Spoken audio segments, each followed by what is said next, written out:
Bring the Selectmen's meeting for February 10th, 2014 to order. First order of business is approve the minutes from the previous meeting. Many people read them, I'll make the motion. Accepting as read.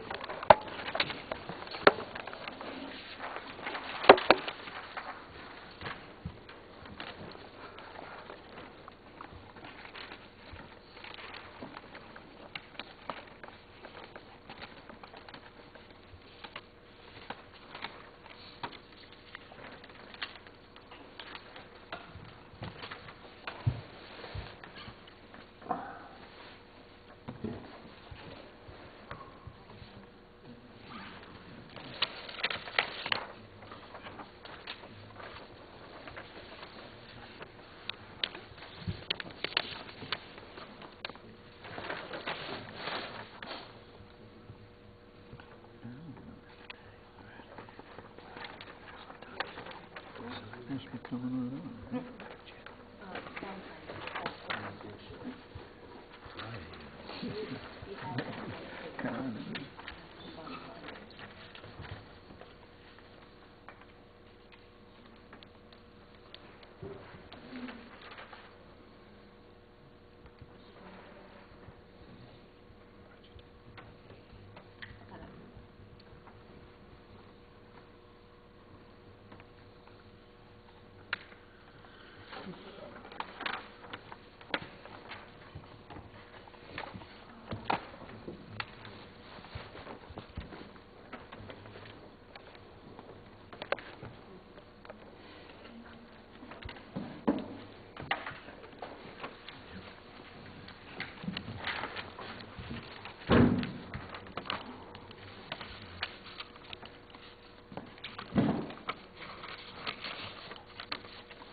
Second. It's been moved and seconded to accept the minutes as read.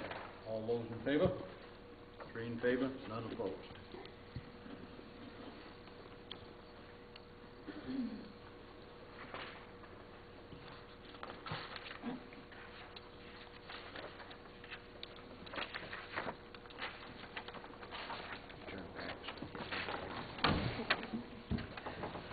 Financial. Floor warrants of $202,875.87, warrant of $51,248.34, payroll warrant $2,874.47, payroll warrant of $951.01. Balance after those warrants will have been paid will be $147,802.05. Moving on to old business, foreclosure update. We have one piece left that has not had taxes paid on it, but we have 2 that are in the paper being printed. But one that has not, one has been paid. There is only one left. So it will be in there for 2 weeks, so by the next Selectmen's meeting, you should be able to make a determination on any bids that come in. Okay. If so. Yep. So one of the 2 was paid that was in the paper. Signed paperwork for Jim Warden, which has been done. Mr. Ward did that this afternoon. He only needed 1 signature, so Mr. Ward did that this afternoon. Washington County Council of Governments. We received billing for next year. Last year we paid $250. Next year the dues will be $362. The year after that, they will go up to $418. So it's quite a jump in the annual fee. You've been involved with that, Don? Yes, both Tony and I. What do you think? I didn't know that was going to be a subject tonight, but I could, if I don't know how much time you have before you have to resolve that issue, but if you would, April, if you would, next week, next meeting, I could get some stuff together, talk it over with Bun, and give you a report that you might be able to use to help you in your decision. Right. So, I know there is a lot of stuff going on with it. We did miss the last meeting. I gave the minutes to Bun, and I have received the minutes, but I haven't read the whole thing. So if we could have a couple weeks. Cool. Thank you. Yep. Do you want copies of what or do you No, I have think them I've got it all all, set? thank you. Okay. Yep. LHO, that's local health officer. We're receiving things constantly about the fact that we really should have a health officer. If you don't, it is the selectmen. So just bringing it, actually, it's the chairman of the select board. Mm-hmm. So just bringing to your attention that, I mean, I know we've put it out there, but it's a position that really should be What, filled. what does that involve? From what I can gather, it doesn't involve an awful lot unless there's an epidemic that comes into your town, and you have to take care of that. Like whooping cough? I found in the last 3 years that it's very difficult to get people to volunteer to do anything. Exactly. Have we paid for this service in the past? No. Should we consider doing that? I take it there probably would be some sort of class or training involved in this thing, just to know what the job entails, I would think. I mean, There's an online class you can take to get certified to be the health officer.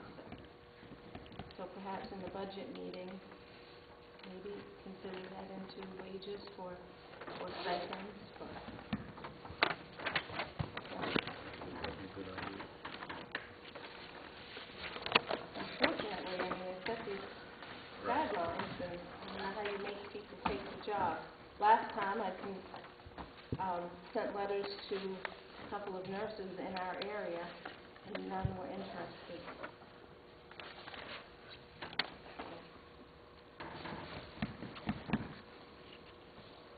We'll bring it up at the budget meeting to put a price on maybe what. Yep. Okay. Talk that over. And kind of there but off, Irving Pinkham did come in, took his oath of office, so he is the code enforcement officer now. So, Now, will we pay him all at once, or we subject him to the same things that the rest of the officers only draw just so much? I told him that at the time, Okay. how the policy usually works, but he seemed to think once a year would be sufficient for him. Okay.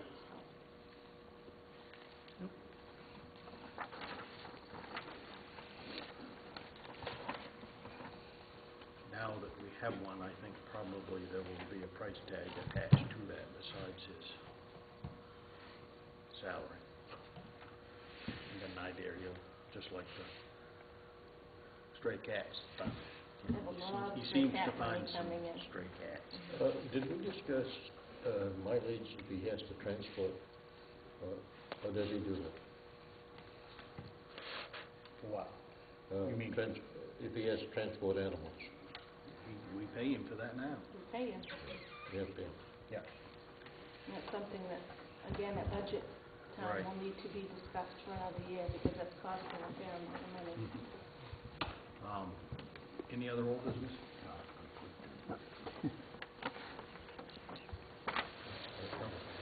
Okay.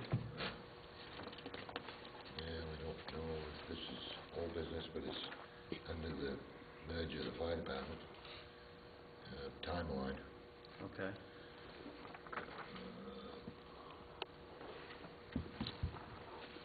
That's basically it. But can be filled in. That would be 25th. Mm-hmm. Yeah. That one right there is Nominations for board. 18th.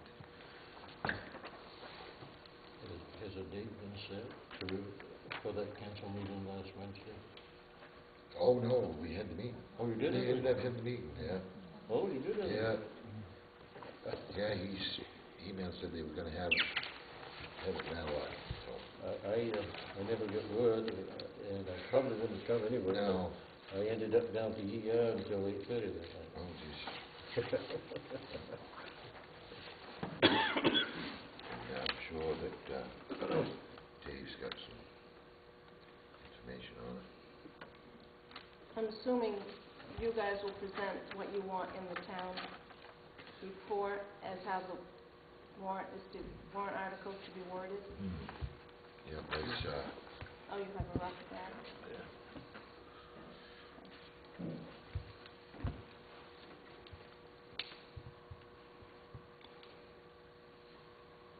How many were there? Oh, there was, I can see some, Joanne and myself. That was it. What? Courtney can make it.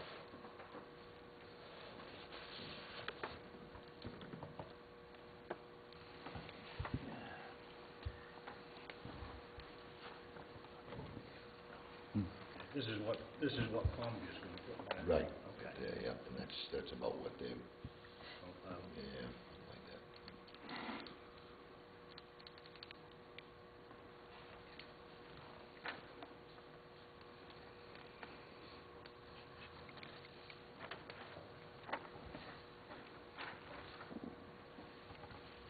anything else?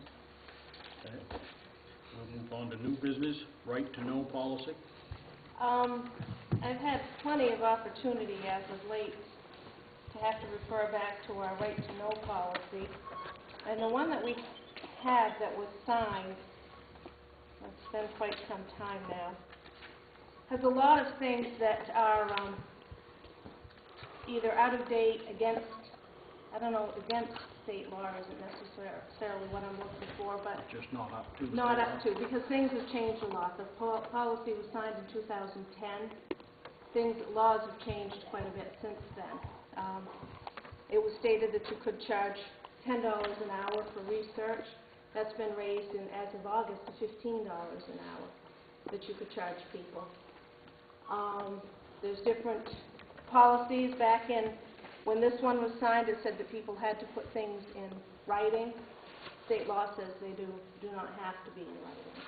So our right to know policy that the board signed at that particular time has changed quite a bit, and I had hoped to have things better together tonight, but I've had some requests that have taken a lot of my time, plus the audit, plus the end of the year, and I didn't. I would like to suggest, and if I can get things better organized by perhaps the next meeting, that we go along with state policy and follow their regulations as, you know, So it's at least consistent. so that it is consistent and that it follows. And I would like to get things together better for you so that you can review what those state policies are. But things are changing constantly, and our policy, you signed it in June of 2010, and things have changed a lot by then, so. And I hope to have things together by tonight to present to you, just in Does MMA have anything Oh, yes. cookie cutter that, And they just recently sent me something with all of the updates, and we have a whole packet of information that you can refer to.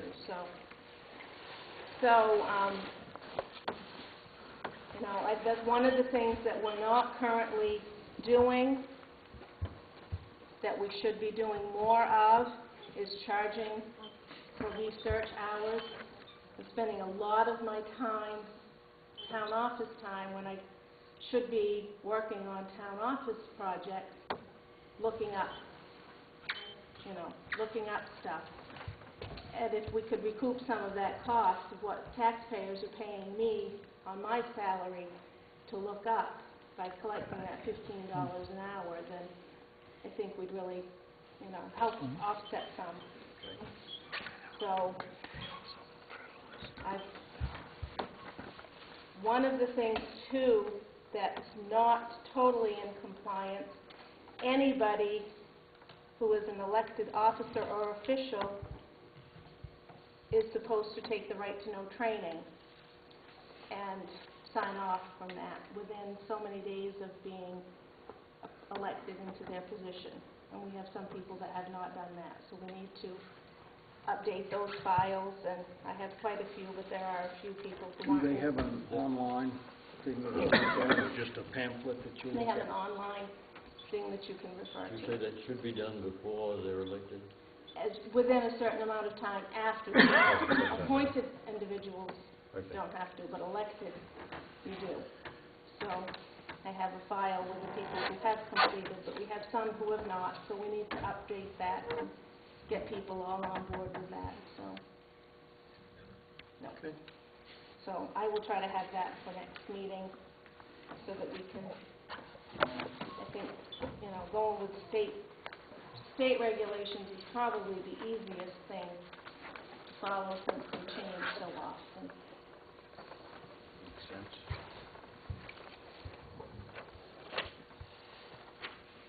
Any other new business?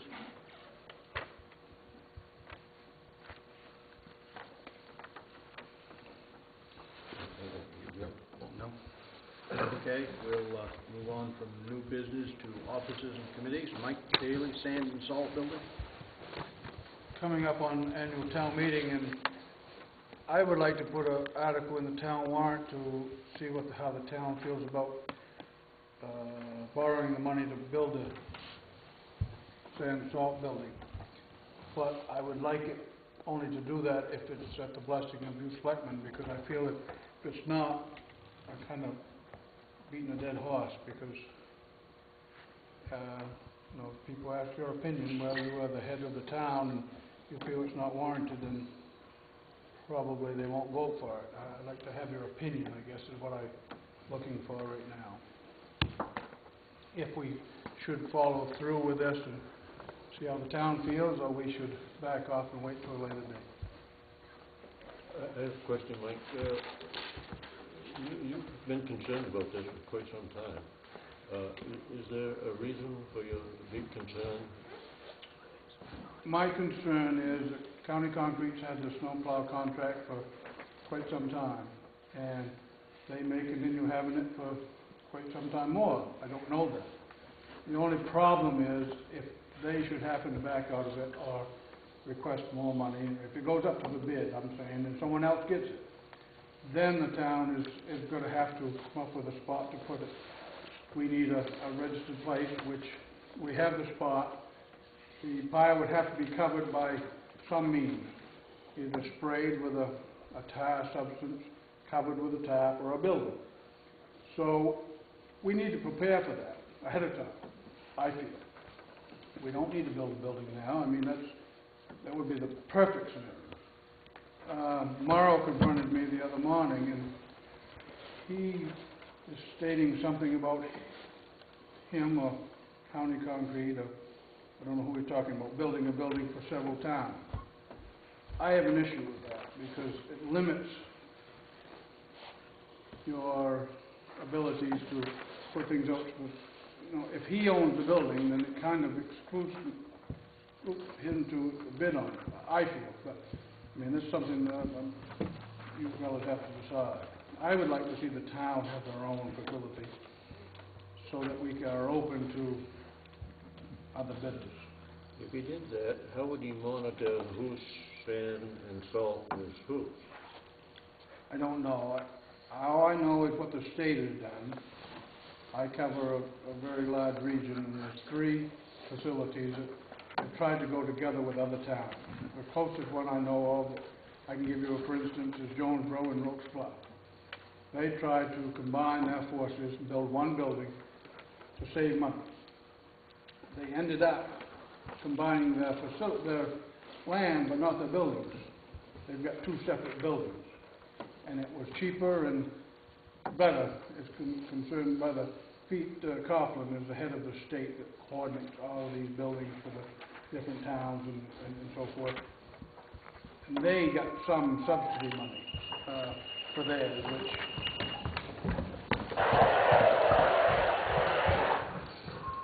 we are not entitled to at this time. If it ever comes up within the next 20 years after you build a building, you can apply for back money, but we don't know that will ever happen. So we can't count on any state money for this. So it's not something you have to do. It's something that I've always said we should do, because you won't save enough money to pay for the building, but you will save money overall You know, on a year that you don't have many storms, and you put up 1,500 yards of sand, you only use 800, you've got that much left over, that 700 yards that you can keep for another year, and it won't lose it. Wash out, If it's up to county concrete in a big pile with everybody else's, you've lost all the salt and stuff. So you don't save enough to pay for the building by any means. I don't want anybody to think that, but you are going to save some. You mentioned when you started presenting this that, first of all, you need a pad. Yeah. If the voters did not want to do the building now, wouldn't it be prudent to have the pad there so that at least that would be done? The groundwork is probably, over a third of the price of the whole thing. Preparation of the land work, then a pad, then the building goes on a pad. So that's the minimum you've got to have, is the groundwork done and a pad to facilitate this sand pile. The building is optional by every means, but I also know the economy.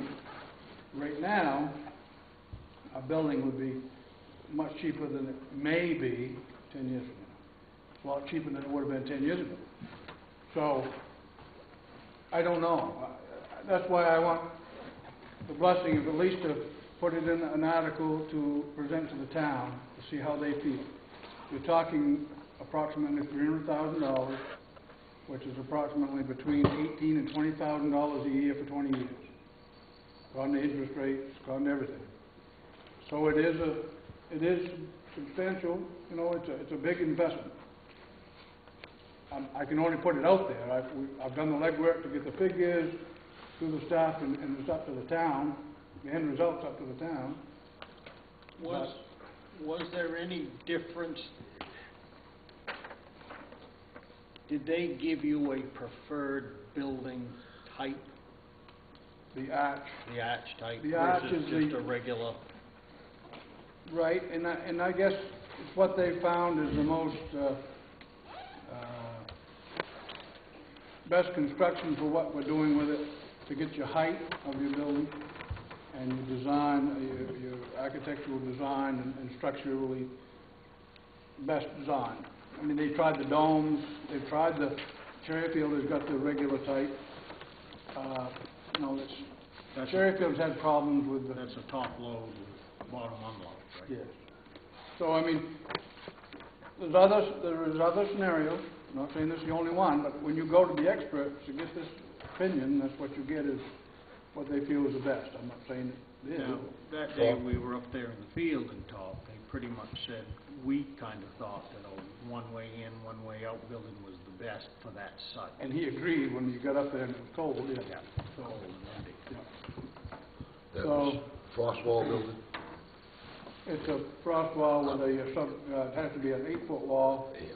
And then your material has to be down, I think, 18 inches below the top of your wall to perfect, because your arches go onto steel. Yeah, right. And But I thought salt and cement didn't get along. they do on the other ones. I know. I don't know that part. That they don't put cement on the floor. They use pavement there. So I'm not going to tell you that scenario. I don't know. Tony, did Yes. you share with Mike what the town manager of Millbridge was telling us at the meeting? Yes, Mike has talked to him in the meantime, or before that, so Mike has been in touch with him. Yeah, Pinkham. Yeah, I've talked to him about that building over there, and that's another option. But we don't know the life expectancy of that 100%. I mean, it's what they propose. And it I is cheaper. suspect the life expectancy in the place that it's in Millbridge would be a lot better there than it would be in an open field in Columbia. Definitely. Just because And of we're the limited too, because on where we can put the building, you have to go by DEP on that. So we have the property, so we pretty much have to go with the property.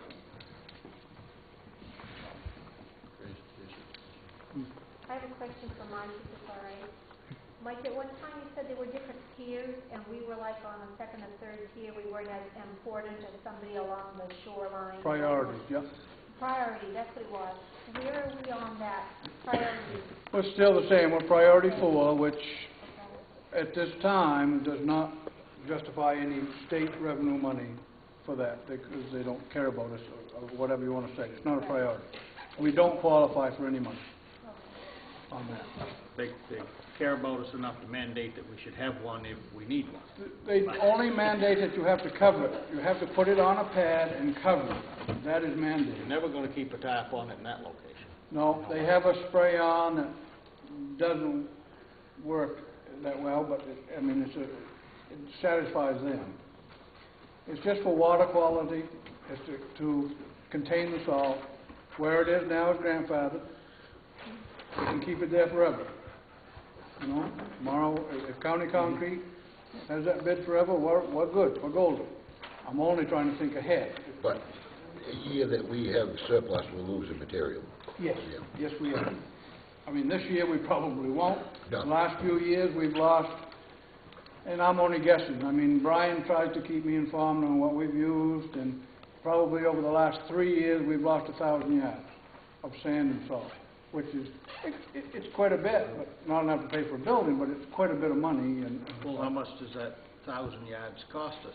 With mixed Nine with salt? $9 a yard for the sand, and it's $65 a ton, which you put 200 pounds to the yard, so it's 250 pounds to the yard, so you do the math. I haven't got those figures, I can get them, I can have them to give people. We're talking $9,000 alone just for the sand Yep. That we've lost in 3 years. in 3 years. Yep. And the salt must be at least that amount, if not Oh, more. probably, yeah. We're talking $4,000 or $5,000 a year. You could lose that much a year, you know, yeah. Like I say, it's not enough to offset it, but it's enough to make you warrant doing something. One year you might not have to buy so much sand. Oh, definitely. And because if you put up 1,500, you got 1,500 all the time. I mean, they put up 1,800, and if you put it 1,800 in one pile, you're going to lose 300-400 of that because crust and stuff you couldn't use during the year. So they have a big pile, so we don't actually lose that way. So it helps us out that way by going into one big pile.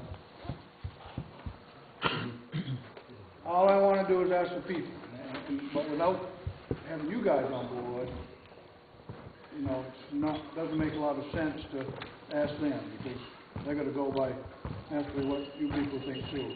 So 300 roughly was the whole project? Yes. And the part, so 100 is the earthwork part of it, without the concrete. I don't know if I have that broken down. I can get that broken down from them. I don't know if I have that broken down from them. I'm just You trying saw to the through my figures head too, but about- I'm not going to tell you 100% what that is. Just running through my head about Yeah. doing the earthwork, when you might as well do the frost wall while you're at it. Well, 'cause that's you're what I gonna was have gonna ask. It would be any advantage for us to do the groundwork and do the cement work, and we're keeping it contained. Give We're yours. not gonna save the salt, but we'd save the sand. Well, the frost No, you wall wouldn't. would give you something to tie your tap down with. Because without a cover over that, Too. all your moisture, that moisture's got to go somewhere, and where's that moisture going to go? The idea of having a cover over it, you can't have a containment without a cover. Okay, all right. This guy, I guess that's what I was asking. You'd have to have it on just a gravel pad if you was just going to have a tap or a tab cover or something like that. I mean, the professional is the one to ask these questions, but all I know is by experience. Because water's going to run off. Let's get this place on, go. Rick? If you do what you're considering, or talk about what you're considering, putting a pad and everything there, like Mike said, nobody's got the crystal ball to know how long county's gonna do this or anything else. But if you shift it down there, that also means that county's gonna have to put a loader or something down there. You're gonna have to have power in there to plug the loader in and everything else. I don't know what that's gonna do to your contract with county, so to speak, if they've gotta put a loader down there all the time. I'm just throwing that out there as something that you... I have not talked to Morrow himself. I've talked to Brian, which is the head of the snow plow part of it. And he's 100% for it. He says it'd be better for them. Now, that didn't come from Morrow, that came from that, Brian. you know, Yeah, why did he say that it's... Because it's out on its own, it's got its own entity. As far as being a loader, they have, that contract says they have to have 2 trucks and a loader. That's part of that contract. They have to have 2 trucks and a loader in the town of Columbia Falls. So that's not an option. I mean, right now they're getting by with 1 by loading it up there, but that's, you know, that's part of that contract too. So you can look at all kinds of scenarios, you know, and I don't know the end result. The end result is we're going to have to eventually do something. Not necessarily this. I know other towns have tried to go together with people, and it doesn't work. Perry down there has tried it with the state. They've got a great big building down there. The state did. They wanted to go into the town. They put up walls. They've done everything. The contractors can't get together. We're dealing with a consumable. Right. So, I mean, like I say, I've been in this for a long time with the state, not with the town, but the state, and it doesn't work. So, and I could, you can get his depth if you want to. I can have Pete Coughlin come down here, which is the head of that program, and he'll tell you pretty much what I'm telling you. He'll be a lot more, have a lot more figures, a lot more stuff to throw at you. I'm not saying you got to do it. I'm just telling you the end result. It's going to happen eventually. So if you've got your walls up, and you can't cover it without, unless it's a roof, because you can't have water get down through it and then into your drainage. You could do the groundwork, Jay. You could. You could do the groundwork, have a gravel pad up there, and have, because that site is all set for sand salt. Period. Doesn't have to be a building. So you can just throw the pad out there and throw your sand on it. Gravel And pad then go or back and do a your- hot top pad. Do your concrete. I believe so. I mean, that's something I'd have to check with DEP, but I'm pretty sure that site is okay for a sand. Be the salt. same as they've got over the Columbia, right? I would think so, because that was already permitted also. They're all set to build a building over there, and, you know, I thought about going and seeing them and so forth, and we still could, you know, just like the fire department, whatever. I don't think it worked, but we can. That's not, They Jonesboro thought it would suggested work. that. yeah, it didn't work with Joe, you know. How much salt and sand does Columbia put up? Roughly the same as us or more? They've got more roads, but I'm not going to tell you 100% what they put up. I think it's around 1,800 to 2,000. I'm thinking that another savings, what little bit it is, if we put up 1,800 now, I'm thinking we can get by well with 1,500. Now, you know, that's a big saving, but 300 yards, 300 times 9, you know, so $2,700 for just the sand every year.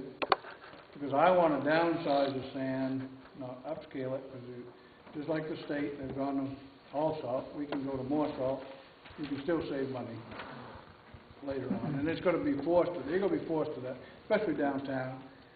After a storm downtown here, when it's dry, you go down through town and see the dust. That's a big issue, and going to be a bigger issue with that silicon dust years to come. It isn't right now, but it's going to be. When we first started considering consolidation of the fire departments, at least one town official, maybe more, suggested that in the future we should talk about combining the sand and salt shed. Yeah, and we still could. I mean, that's not cut in stone, nothing. Can you build it so you separate it? They've tried, and they haven't. Right. We can try. I mean, Well, your building would have to be so much bigger. Right. Instead of 2,000 yards, you're looking at a 4,000 yard building. That's right. but only one One. location. The problem comes with, doesn't come with 2 towns, it comes with 2 contractors. Right. As a, you know, sometimes. Yeah. Not every time, but right, sometimes. 'cause you ain't gonna both towns have the same contract.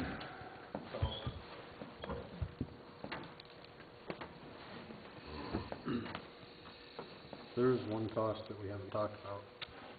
They're not gonna move that sand from point A to point B. No, that's without right. Cost, and that means you gotta load it in the truck and you gotta dump it out. You still have to load it back in after you get it down where Right. you're going, so that sand is gonna get moved, somebody's gonna get paid for it. The contracts have showed that that does not matter. That's in the savings, obviously. I don't think it's gonna make a big difference on the end result. When we put the sand out for bid before, for people that had to buy it elsewhere and even put it in the county, it wasn't that much different. But I don't know what they're gonna do, you know. Right. I don't know if you go to hire somebody to bring you that much sand. You They're would not gonna think do it it would for be free. more. You know. You would think so, but it hasn't shown that in figures. So,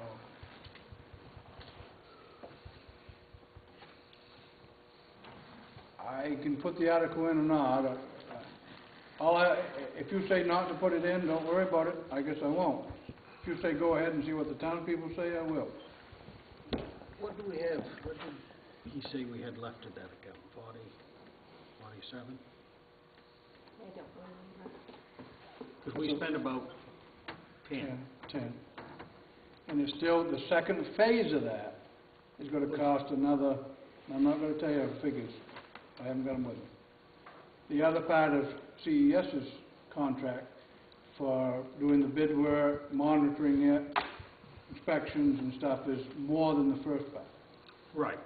I So don't know how- that kind of leaves us very little. I'm saying you're not gonna have much. You're gonna have to borrow, I'm gonna say $300,000 to build, to do the whole thing up there on that side.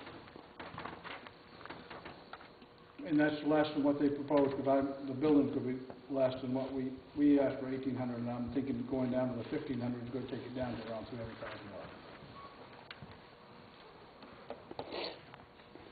That's all subject to the economy, you know, what happens.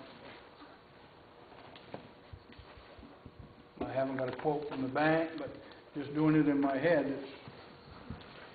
it's $15,000 for 20 years. Yeah. Next meeting is the 24th. That's before that's the night they have to have the Right. articles in. So if he could submit something by the 20th, present it at Selectmen's meeting, and then we could decide then or at the budget Write up an meeting. article, we'll decide. Make sense? Yeah. Okay. Don't want to hash it all over. Yep. It's a big decision Yeah. for the town to make, you know, if they actually want to, just to borrow the money, but Okay, thanks, Mike. Lenny's not here tonight. Do you wanna? No. Tony? Thank you. I want to just start out tonight on a report of last week, stating what I stated to our committee during the meeting last week. Last week, I acted a little bit unprofessionally. I want to say to the town administrator, the selectmen, the people here, and all the people, citizens of the town, that will not happen again. Union Oak. Grants. We have received an invite to submit an application to the Morton Kelly Charitable Trust Fund this week. The date for applying for that, July 1st through October 1st, which grant writer is working on now. Water and sewer.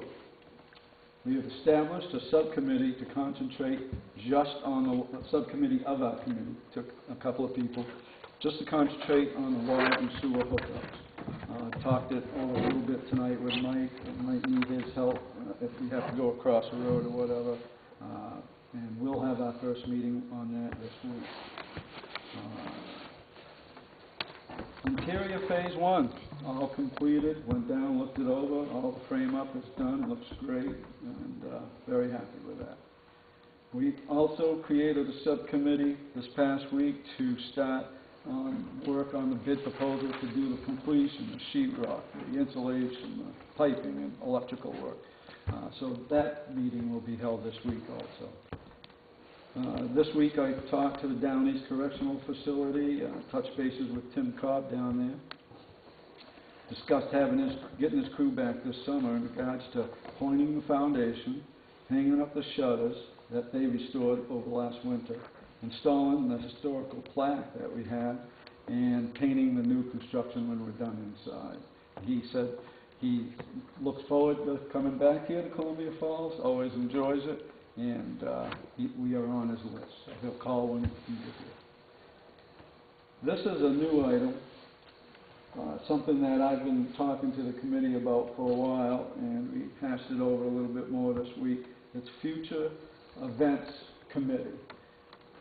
The committee that the work that we're doing for you is basically restoring the building, getting it back to being used. So we're going to take a little group of our committee, and what we were hoping is that we could get some people from town that are interested in working on this committee. Like I say, I've been thinking about this for a few months now and talked it over with the committee. I've had one person in the last month or two come forward that said they'd be willing to help out in this area. And I had a person call to volunteer this week, hearing about Union Hall in regards to that. I don't know how you want to handle 2 other people coming into the group. I'll let you think about that and you can let me know. But they wouldn't actually be part of our group. They would be working under one of our committee members that you've already had in place. They would just be helping that person. The piano.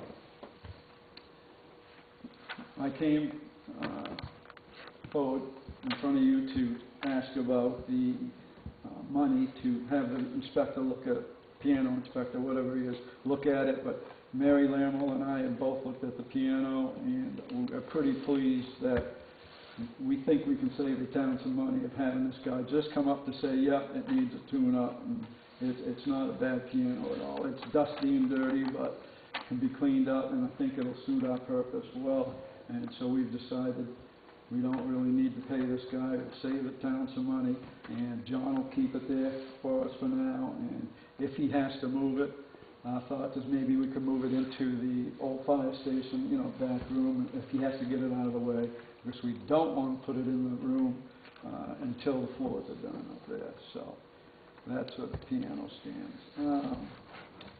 The 150 flagpole, we started onto that, but we haven't gotten very far. We didn't do anything on it last week, but I just want to remind you that that's on our radar screen. We are working on it, and make sure that the funding that you guys previously alluded to is still out there.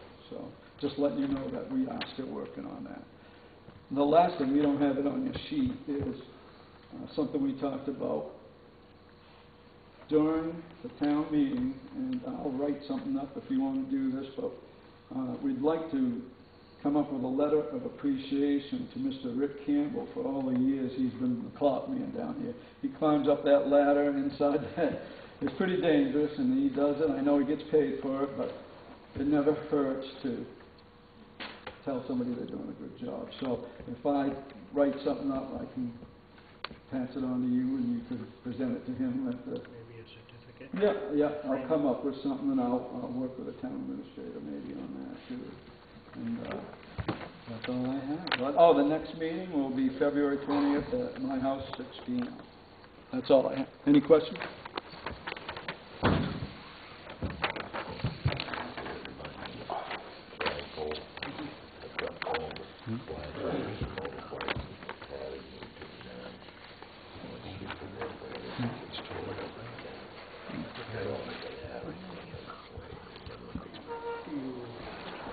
Just bring it down and then we'll do it.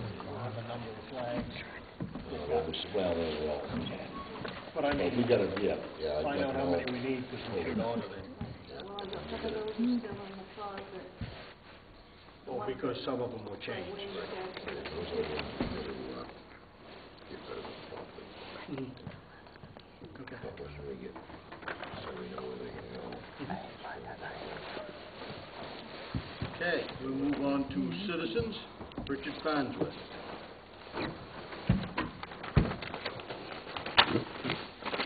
I'd just like to say that the last Selectmen's meeting, I felt as though Alan was ambushed with a conflict of interest. And I don't think it was right. I was the only bidder on that job. Fine and dandy. I think that because I was the only bidder, and at that time, all three of you voted in favor of it. If I had wanted Alan to work with me, I can't see where that should have made a difference. Now, nobody came to his defense, and that's fine and dandy. And I'm going to tell you right now, at no time when I was down there, this time, was Alan Grant on the property whatsoever. And I'll make that totally clear. But what I want to bring up too is people can't have this conflict of interest going both ways. Now, they jumped on Alan last time, but it was okay when last fall, when Mr. Ward and Mr. Lork okayed the steering committee and the treasurer's report to be put in there.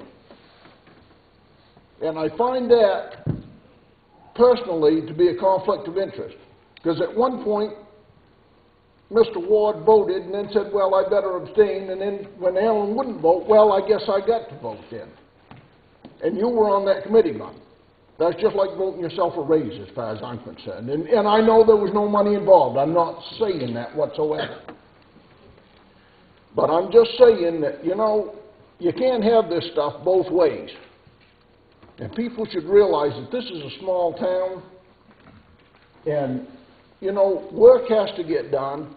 People hire different people and everything else. And I don't believe in, I'm going to say the last 30 years that Alan's been on the board in this town in one capacity or another, that he's gotten rich off this town by any means.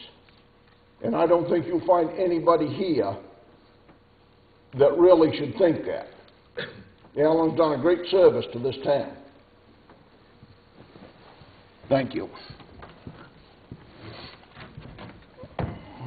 John Tibbetts?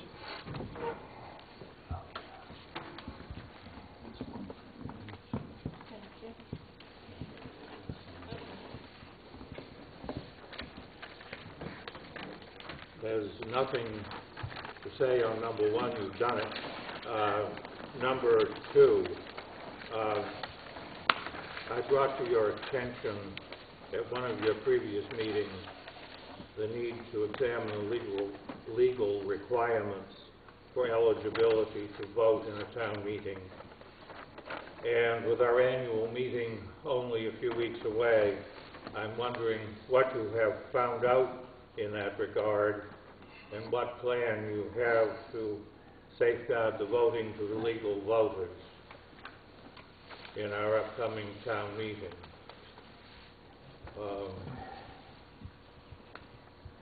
You don't have to answer that tonight, but I think it would be good to have an answer before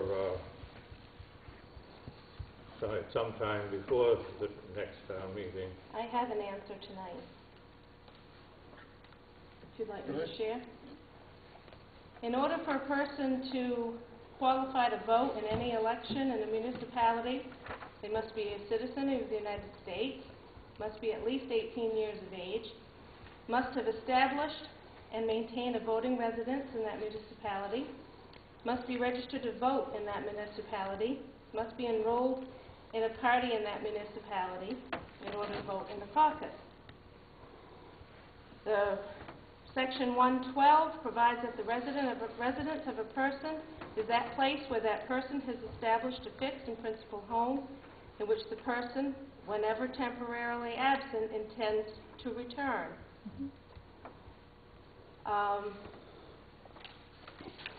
A resident may register to vote, may vote in any town meeting or election, regardless of whether he or she owns property in or pays property taxes in the municipality.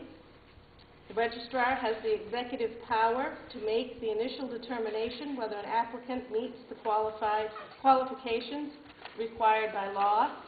I've taken the class with the state that I needed to take in order to determine that.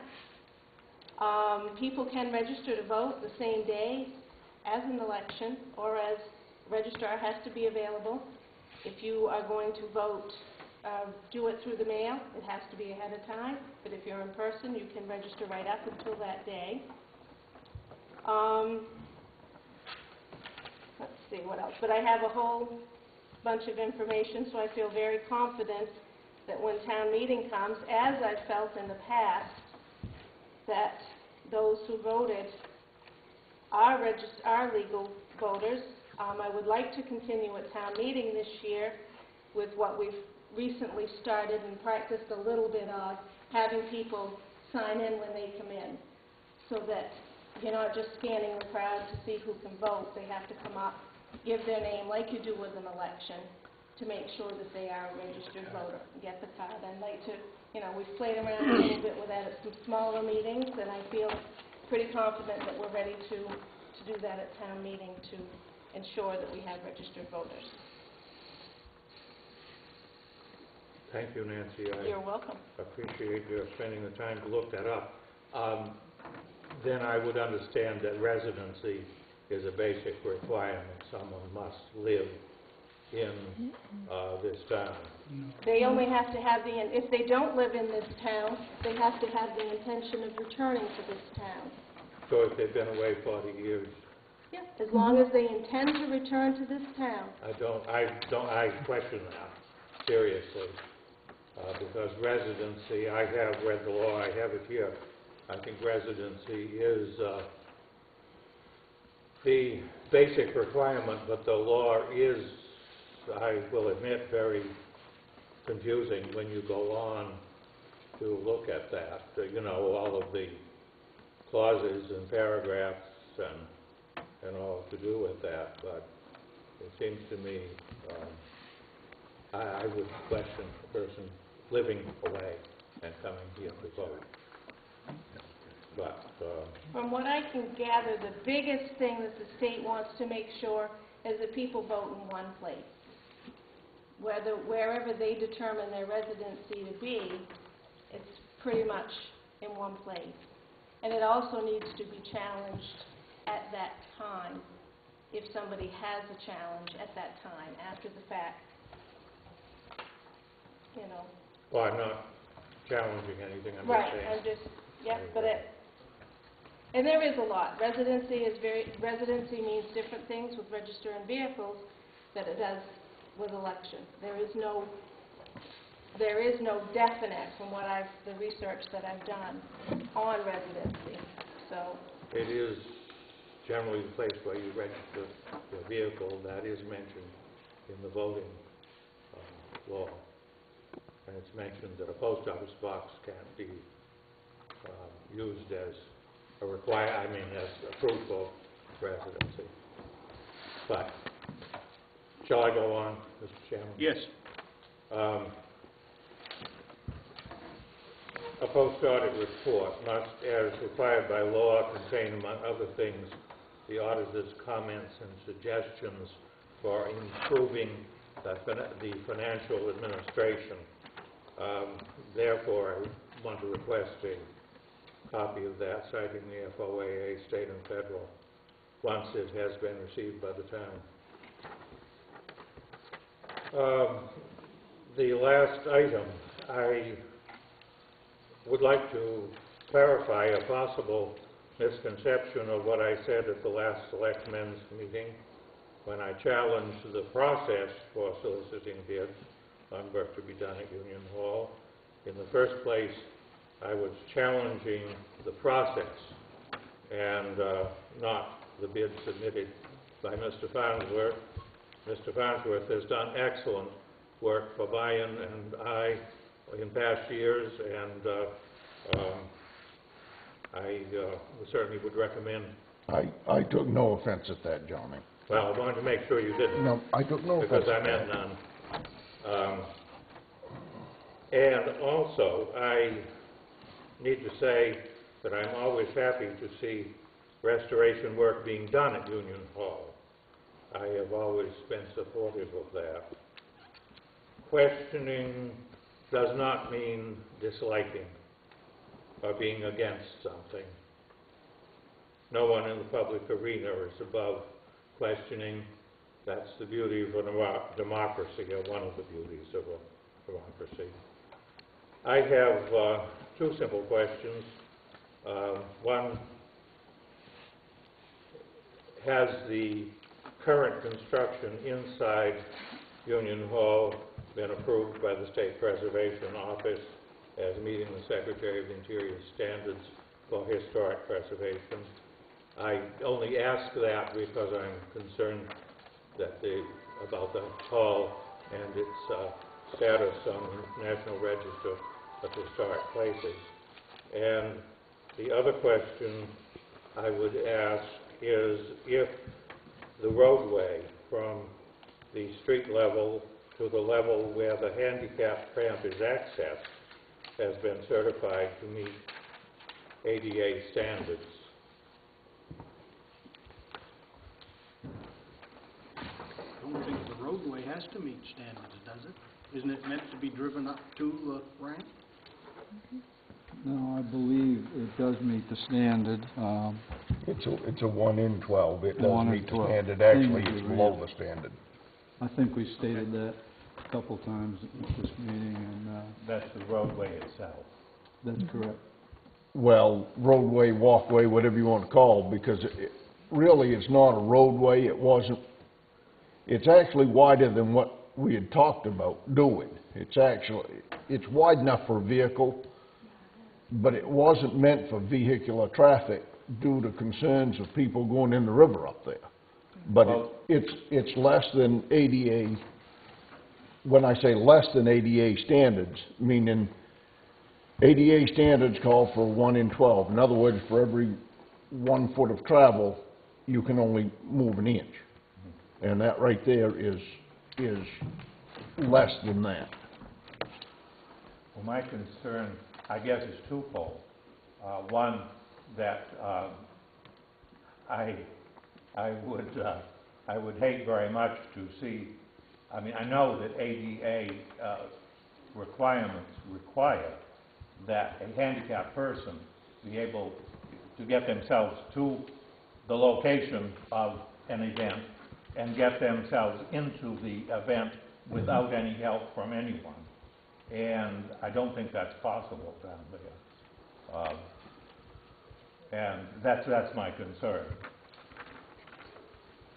I know the handicap ramp is fine itself, but to get to it. And there again, John, the so-called roadway is 1 in 12. But at the same time, common sense would tell you that if you've got a point up here and you've got a given point down here, there's only so much you can do in between to make, I mean, you can't go out in front of the post office and raise that 5 feet to make it right. So, I mean, therefore, we strung it out all the way to the edge of the pavement, so to get the, now, what's on top of it, you know, once it's patched and everything, that was the concern back then, whether it would be right or not, but nobody wanted to put up a hot top ramp up across there either, because they didn't want to detract from the building, I believe. If you remember though, Rick, we built a walkway over in Millbridge that's less than that. It was just gravel. It wasn't reclaim or anything. That's right. And that was fine with the ADA. That met the ADA standards. Yes, Tom?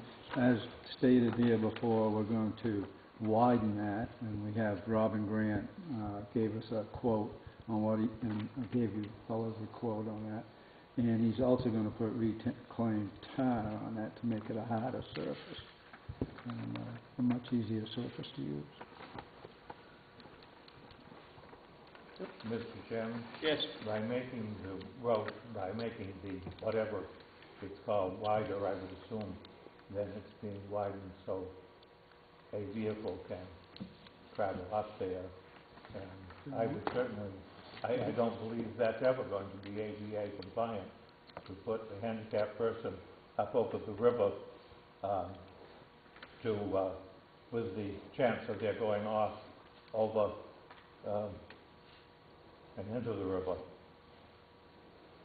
I just suggest that we looked at carefully. I'm not trying to be critical or anything of that nature. I'm just suggesting that before... I would think they'd have to have a four-wheel drive wheelchair to get down through all those alders to get to the river.